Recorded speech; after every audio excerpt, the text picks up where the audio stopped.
How to clear search history on TikTok. In this video, I'm going to show you how to delete your entire search history within the TikTok app on your iPhone or Android phone. And if this video helps you, please consider giving it a like and also subscribe to my channel because that really helps me out. There's two different ways we can clear or delete our search history on TikTok. First, select the search icon in the top right of TikTok.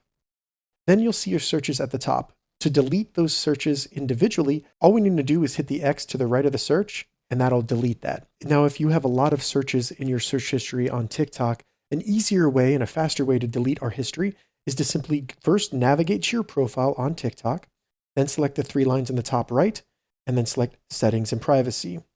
Once in Settings and Privacy, scroll down and select Activity Center. Then in the Activity Center, scroll down, select Search History. And all we need to do is select all search history in the bottom left, and then select Delete All. They'll give you a quick warning that this will delete your search history.